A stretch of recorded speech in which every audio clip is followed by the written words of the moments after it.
It's not about how many fancy features and buttons that your software has. It's about how the software can benefit the user. Okay, because sometimes it's the most simple software that can become a best selling product. Okay, but before you can approach a software developer, you must have a list of features and details about the software product you plan to create. Okay, so to get ideas, you can look at other software products in a similar industry. And also, what you can do is go to a website called hotscripts.com.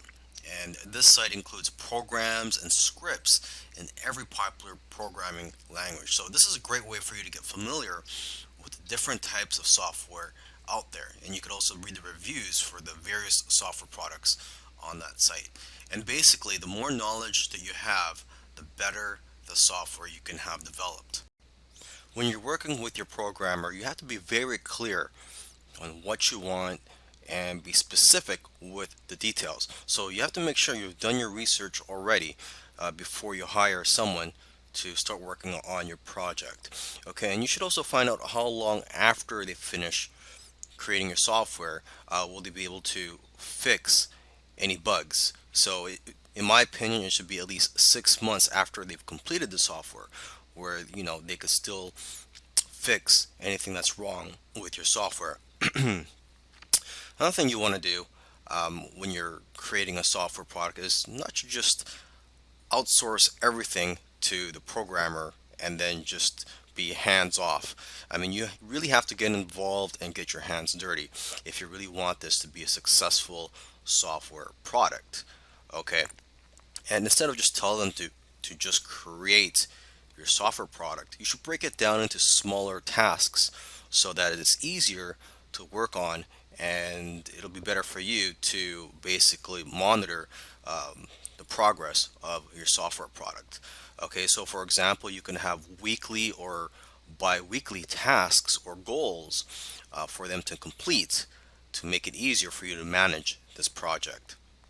Okay, and you could also encourage your programmers or coders by giving them bonuses for doing well on some of the tasks that you give them.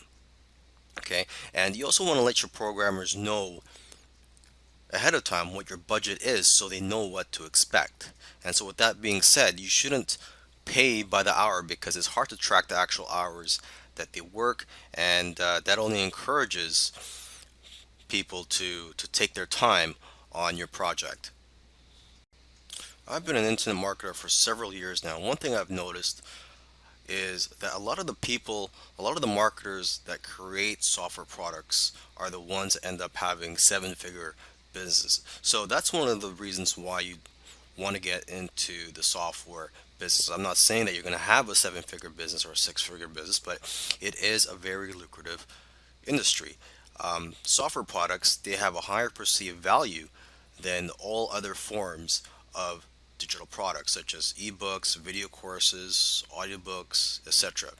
And another advantage to getting into the software business is the barrier to entry. There's not much competition out there. If you create a software product that's, you're not going to have much competition with that compared to other forms of products. For example, if you write a how-to book on a certain topic, you're going to have lots of competition for that book. There's going to be lots of other people that's going to write something on similar topic. Okay. Now, this course will cover the following topics. It's going to cover how to come up with ideas for your software product, how to come up with the features to include in your software product, how to find software programmers to create your software product, and how to manage your project. Coming up with ideas for your software. So before you create a software product, you need to know what it's going to bring to the table. You need to know what problems it's going to solve, because that's what what software tools do, is that they solve problems or potential problems. Okay, so first let's start with ourselves. Okay, do you have a problem in your business or personal life that can be solved with a software tool? Because let's face it, if you have a problem, I'm pretty sure there's going to be other people out there with similar problems as you. Okay, so your problem is not unique to yourself. You must also know your target audience that you plan to sell your software to. So basically, it comes down to two things.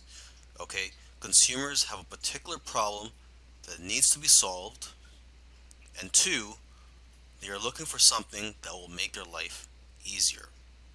Okay, you can also look at social media, forums, and your customer base to get an idea of what types of problems your customers or potential customers have and what they're willing to pay for. Because most of the time, people will tell you what they want, and if you give it to them, they will buy it. Okay, and oftentimes it's simply a matter of taking something that already exists and making it better, or expanding on the current software. So you got to ask yourself, what software out there has room for improvement? Okay, and you got to remember this: it's not about just creating and selling software products. There's a lot of money to be made in selling software products. Don't get me wrong, but it's also about knowing what software products to create. So that's why it's important to know your target audience and know what it's like to be in their shoes. Now let's talk about finding software programmers for your project.